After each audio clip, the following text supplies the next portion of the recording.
Tangsal Shaitin Jarabo 24 Ramchandra constituency wishing Khobzak Bajal Body Rinokni Noklavo BJP IPP Tipramotani Kaisa Kutumum Panda Klezaka Pando Paimanjaka Hasi Montiogra Professor Dr. Marik Shah Manjaka Kazam Yaksum Montiogra Tishno Deburma Manjaka EM Suhel Deburma Emile Ronjo Deburma Emile Shopna Deburma Akosho Dini Lubutum Panda Shalka Tripura Lukshoba Asuk Tayo Patenei Moharani Kitishin Deburma Kobang Budbay Kabla Klina Harmoti Shongazaka EM Sohel Debbarma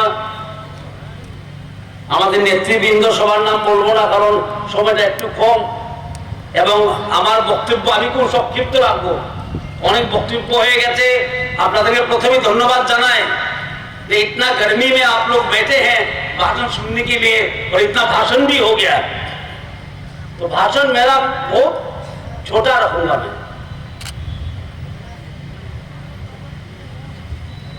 এটা হলো দীর্ঘদিন ধরে রামচন্দ্র ঘাট হলো দশরথ বাবুর এলাকা ছিল আমরাও দীর্ঘদিন ধরে বিজেপি করি 35 বছর হয়ে গেছে চুলটা কালো থেকে আজকে সাদা হয়ে গেছে যখন আসতাম এখানে বিজেপি করার জন্য লুকিয়ে লুকিয়ে আসতে হতো ভয়ে ভয়ে আসতে হতো সিপিএম এর দাপটে আজকে এই দিন নেই আজকে এই দিন নেই আজকে উন্নতির দিন ভয়ের দিন নয় উৎসবের দিন আপনাদের এমএলএ দাঁড়িয়ে বলেছেন 1.5 বছর সময় থেকে কমে 300 কোটি টাকা ইনভেস্টমেন্ট হয়েছে কোথায় রামচন্দ্র ঘাট মতো একটা কনস্টিটিউয়েন্সিতে আমি অর্থমন্ত্রী ছিলাম 1.5 বছর আগে আমি জানি ত্রিপুরার অর্থের অবস্থা কি সেটা কিভাবে সম্ভব হলো সারা ভারতবর্ষে 31 লোবেন মোদি है तो नमकीन है আজকে মোদিজি আছে বলে আমরা পারলাম সেটা করতে আর এবার 26 তারিখ কার ইলেকশন মোদিজির ইলেকশন এটা কোনো এমএলএ ইলেকশন নয় শুধুমাত্র আপনি এখানে এমপি পাঠাবেন এটা নয় বিজেপি প্রার্থীকে ভোট দেবেন সেটা জমা হবে মোদিজির খাতায় আর আমরা তো মোদিজিকে বেশি কিছু দিতে পারি না हम तो छोटे स्टेट है हमारे पास दो सीट है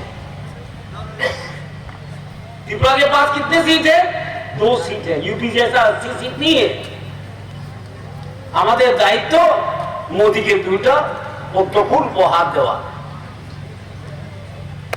একটা ইলেকশন তো হয়ে গেছে আমাদের মান্দায় এমএলএ বলছিল সেখানে রেকর্ড হবে আমরা চাই আমাদের সংরক্ষিত আসনে যে আসনটা ত্রিপুরার নামে আছে সংরক্ষিত এসটি রিজার্ভ সেখানেও যেমন একটা রেকর্ড তৈরি হয়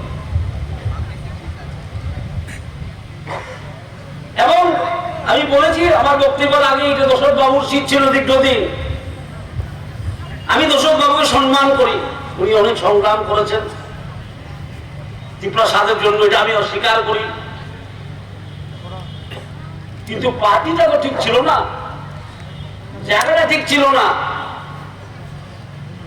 কারণ 20 গাছে 20 ফল ধরবে আমার মনে আছে দশরথ বাবু মারা যাওয়ার কিছুদিন আগে সনাতন ত্রিপুরা নবেন্দ্র জবাতিয়া আর আমাকে ডেকেছিল আমরা গিয়েছিলাম ওনার বাড়িতে ওনার ছোট মেয়ে আমার পরিবারে বিয়ে হয়েছে আমরা গিয়েছিলাম ওনার বাড়িতে উনি আমার হাত ধরে বললেন সৃষ্টিকর্তা অনেক কিছু করার আছে আমি করতে পারলাম না পার্টি করতে দিল না এই কথা আমি অ্যাসেম্বলিতে বলেছি যখন মন্ত্রী ছিলাম লজ্জা করার কিছু নেই সত্য বলতে আমার অনেক কিছু করার ছিল ইচ্ছা ছিল ত্রিপ্রাসাদের জন্য অনেক কিছু করার ইচ্ছা ছিল কিন্তু পার্টি করতে দিল না আমার মনে আছে ওনাকে মুখ্যমন্ত্রী করা হলো শেষ বয়সে সঙ্গে আবার উপমুখ্যমন্ত্রী হোম মিনিস্টার দিল আরেকজনকে সমর চৌধুরীকে দিয়ে সমর বাবুকে দিল হোম মিনিস্টার করে ত্রিপুরাতে নিয়ম আছে যে মুখ্যমন্ত্রী হয় সেই হোম মিনিস্টার হয় সেই তো হোম মিনিস্টার হয় আজকে মানিক বাবু মুখ্যমন্ত্রী উনি হোম মিনিস্টার বিগত দিনে বিপ্লব বাবু মুখ্যমন্ত্রী ছিলেন, উনি হোম মিনিস্টার ছিলেন, কিন্তু অশোক বাবু যখন মুখ্যমন্ত্রী ছিলেন সমর বাবু হোম মিনিস্টার। বিশ্বাস করে না, জনজাতিদেরকে বিশ্বাসই করে না। অথচ সিপিএম তৈরি হয়েছে দশরথ বাবুর কাঁধে বন্দুক রেখে। এ হলো সিপিএম এর ইতিহাস। আজকে বলছি কারণ আজ সেখানে এসেছি বলে। তাই এমন পার্টি করা আমরা ত্রিপ্রসাদের মানায় না, এবং আমাদের বাঙালি ভাই বোনদেরও মানায় না, যাদের উন্নতি নেই আর ত্রিপ্রসাদের জন্য বিশ্বাসই নেই, সম্মান নেই।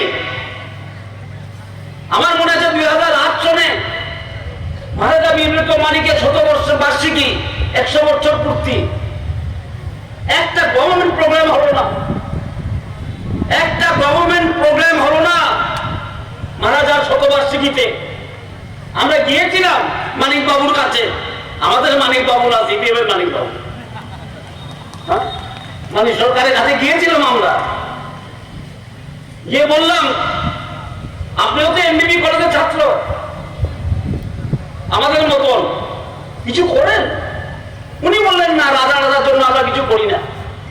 তখন আমার মনে আছে শ্যামা বাবুকে সমাজ বিভাগের প্রেসিডেন্ট করে আমি একজন জেনারেল সেক্রেটারি আর নবেন্দ্র জমাতে একটা জেনারেল সেক্রেটারি হয়ে আমরা মহারাজার 100বার্ষিকী পালন করলাম যতটুকু পারা যায়। আর আজকে মহারাজার 100বার্ষিকী পালন হয় প্রত্যেক বুথে, বিজেপির প্রত্যেক বুথে আমরা করি। ছুটি ঘোষণা দেওয়া হয়েছে মহারাজার নামে, এরপর মহারাজার মূর্তি স্থাপন। অনেকজনে আমাকে বলে, আরে কি মূর্তির পার্টি, আপনার মূর্তি বানান আর কি করেন? আমি বলি মূর্তি বানাবোই, যেখানে সম্মান নাই সেখানে স্বীকৃতি নাই, যেখানে সম্মান নাই সেখানে উন্নতিও নাই, যেখানে সম্মান নাই সেখানে আত্মনির্ভরতা নাই, যেখানে সম্মান নাই সেখানে জীবনই নাই। সুতরাং সম্মান দিয়েছে ভারতীয় জনতা পার্টি। আমরা বলেছিলাম সবকা সাথ সবকা বিকাশ। আজ তো মাথা উঁচু করে আমরা বলি সবকা সাথ সবকা বিকাশ। আমরা যখন বলি এই কথা, এটা স্লোগান নয়, এটা মহামন্ত্র। সেটা মহামন্ত্র আমাদের মোদীজি। আজকে দুটি আঞ্চলিক পার্টি আমাদের সঙ্গে আছে, আমরা সবকে নিয়ে উন্নতি করতে চাই। আজকে রামচন্দ্র ঘাটে যদি 300 কোটি টাকা ব্যয় হয়ে থাকে, খরচ হয়ে থাকে, অ্যাসপিরেশন ব্লকে আরো বেশি হবে। 12টা অ্যাসপিরেশন ব্লক তৈরি করেছে বিজেপি সরকার, সঙ্গে আইপিএফটি ছিল তখন। প্রশান্ত বাবু অনেক কথা বলেছেন 125th অ্যামেন্ডমেন্ট, সেটা আমার বলা আবার দরকার নেই, বারবার একটা কথাই বলার, ঠিক না? কিন্তু মনে রাখবেন মোদীজি বলেছে সবকা সাথ সবকা বিকাশ। তাই আজকে দুটি আঞ্চলিক পার্টিকে নিয়ে আমরা কাজ করছি। আমরা চাই বিকাশ। বিকাশ ছাড়া আমাদের ভবিষ্যৎ প্রজন্মের ভবিষ্যৎ উজ্জ্বল হবে না। বিকাশ ছাড়া মানুষ বাঁচতে পারে না। আমরা কল্পনা করি এবং চিন্তা করি ভারতবর্ষ কি হবে আগামী 100 বছর পরে, আর সিপিএম কি চিন্তা করে? ওদের কি চিন্তা ভাবনা আছে?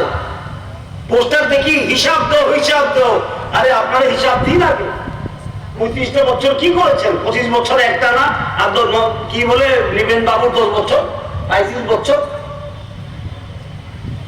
আমাদেরকে বলা হয় সাম্প্রদায়িক, দাঙ্গা লাগিয়েছেন আপনারা 1980 সনে।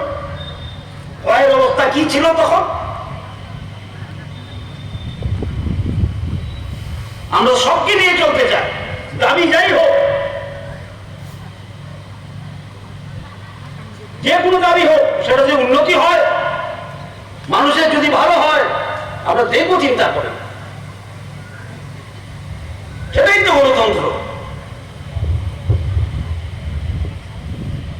তাই আপনাদের কাছে আবেদন রেখে আমার বক্তব্য আমি শেষ করছি। এই আবেদন রইল আপনাদের কাছে। 26 তারিখে শ্রীমতী কৃতি দেবী দেববর্মাকে ভোট দেবেন। উনি রাজ পরিবারের মেয়ে, এই মাটিরই মেয়ে, বিয়ে হয়েছে ছত্তিশগড়ে। উনি এই মাটিরই মেয়ে।